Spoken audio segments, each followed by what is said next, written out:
Hello guys, यह खूबसूरत मोहब्बत का एपिसोड 49। तो चलिए शुरू करते हैं। रात भर गाड़ी चलाने के बाद अंशु को ज्यादा ही तकलीफ होने लगी। रात के 2 बज चुके थे और मनन और मनाली एक दूसरे में सिमटकर सो रहे थे। अंश ने मनन को आवाज लगाई तो वो नहीं उठा। उसने फिर से आवाज लगाई तो रिद्धिमा की आँख खुल गई। रिद्धिमा ने अंश की हालत देखी तो उसने पीछे का पर्दा हटाया तो उसने मनन और मनाली को सोते हुए देखा। तो उसने बिना देर किए मनन को आवाज लगाई, पर मनन तो पूरा कुंभकर्ण था, सो जाता था तो उठने का नाम ही नहीं लेता था। अंश को मनन की यही बात बुरी लगती थी, इसीलिए अंश ने मनन को तेज से आवाज दी। लेकिन मनाली की नींद खो गई और अंश बेचारा मनन को आवाज लगाए जा रहा था। मनाली ने जब मनन की बाहों में अपने आप को पाया तो पहले तो वो थोड़ा डर गई, पर उसने अपने आप को संभाला और जैसे तैसे मनन की बाहों की चुंगल से निकल गई। उसने अंश को देखा तो अंश की हालत कुछ ज्यादा ही खराब हो रही थी। मनाली ने उसे गाड़ी रोकने को कहा और बाहर निकलने को कहा। अंश ने गाड़ी रोकी और बाहर निकला। वो बाहर निकलकर अपनी पूरी बॉडी को हिला रहा था और उसके पीछे की भी दोनों गाड़ियां रुक गई। हनी ने भी सैम से गाड़ी चलाने को कहा। अंश ने मनन को फिर से जगाना चाहा, पर मनाली उसे रोकते हुए कहती है, रहने दीजिए, वो नहीं उठेंगे। इस पर अंश झल्लाते हुए कहता है, पता नहीं दिन भर क्या खाता है जो इसको इतनी नींद आती है। सच में परी जी, इसको कोई फिक्र नहीं है, जरा भी नहीं सोचता कि कहाँ पर है, क्या कर रहा है। बस इसको पैर पसार के सोने से मतलब होता है।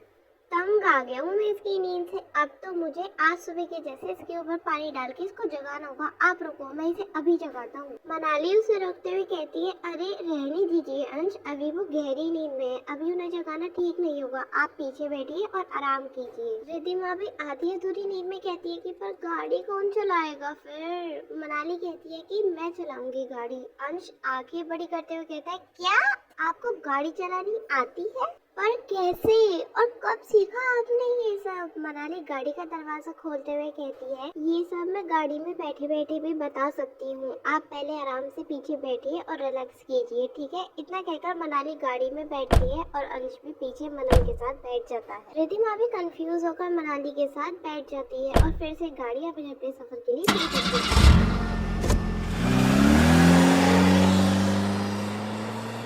अंश कहता है कि परी जी, अब तो बताइए कि आपने गाड़ी चलानी कब सीखी? मनाली बात काटते हुए कहती है, आपको सोना चाहिए अंश, अभी आप बहुत थके हुए हैं। ये सब बातें वहाँ पहुँचकर भी कर सकते हैं, इसलिए अभी आपको सिर्फ आराम करना चाहिए। रिद्धिमा खिड़की के सहारे अपनी गर्दन टिकाते हुए कहती है, गुड मनाली, बिल्कुल सही कहा तुमने, मुझे भी अब बहुत नींद आ रही है, अब सो जाना चाहिए। रिद्धिमा से बात करते करते अंश को भी नींद आ जाती है और वो मनन से चिपक कर सो जाता है। रिद्धिमा भी सो चुकी थी और मनाली बहुत आराम से सड़क पर गाड़ी दौड़ाई जा रही थी। इधर निशा की आँख खुलती है तो उसने सैम को ड्राइविंग सीट पे देखा। निशा ने घड़ी पे निगाह डाली तो उसमें सुबह के 5 बज रहे थे। अब वो करीब करीब नैनीताल पहुंच चुके थे। निशा भी सैम से बात करते करते उसे फार्म हाउस का रास्ता बताई जा रही थी। कुछ ही देर में सुबह होने वाली थी। सूरज की पहली किरणें सुबह को कुछ खास बना रही थी। मनाली अब भी बैठे बैठे गाड़ी चलाई जा रही थी। वही सुनसान सड़कें, वही हंसी वादियाँ, वही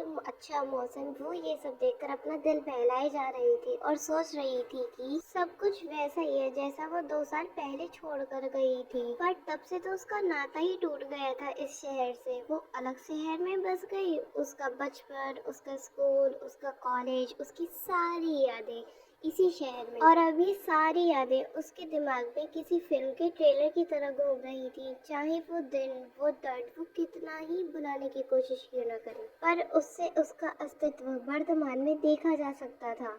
और यही सब सोच सोचकर उसका दिमाग खराब हो रहा था। वही सारी यादें एक एक आंसू बनकर उसकी आंखों से आंसुओं के जरिए बह रही थी। और यहाँ निशा सैम को रास्ता बता रही थी और सैम ने अपनी गाड़ी मनाली की गाड़ी के आगे ले ली, क्योंकि वो उसी को फॉलो करते हुए फार्म हाउस तक पहुँच सकते थे।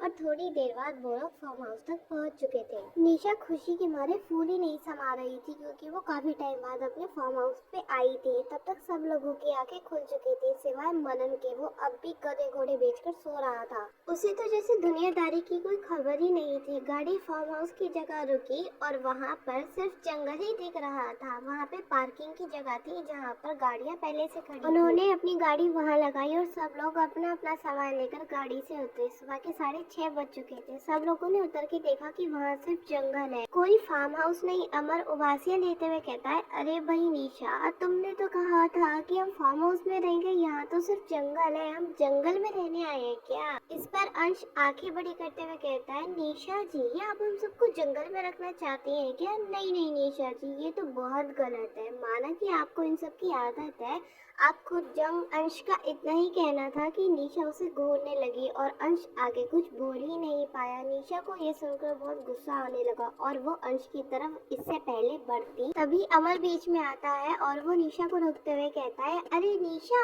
वो अंश कहना चाहता था कि तुम्हें आदत है ना पेड़ पौधों की, तो ऐसी जगह में हम क्या करेंगे, बस वो यही कहना चाहता है ना अंश? अमर इतना कहकर अंश की तरफ देखते हुए आंख मारता है। अंश भी अमर की हाँ में हाँ मिलाते हुए कहता है, हाँ हाँ निशा जी, मैं तो बस यही कह रहा था और कुछ भी नहीं। निशा भी अंश को घूरते हुए कहती है, तुम्हारी सारी बातें समझती हूँ मैं, खैर इससे थोड़ा आगे चलना पड़ेगा क्योंकि फार्म हाउस जंगल के उस साइड वहाँ गाड़ी नहीं ले जा सकते, इसलिए यहाँ पार्किंग की जगह बनाई है। तो चलो अपना अपना सामान उठाओ और मुझे फॉलो करो। सब लोगों ने एक दूसरे की तरफ देखा और हाँ में सिर हिला दिया। तो गाइज, इस वीडियो में बस इतना ही। आपको ये वीडियो कैसी लगी कमेंट करके जरूर बताना, लाइक और शेयर करना मत भूलना और अगर आप चैनल पर नए हैं तो सब्सक्राइब जरूर करना।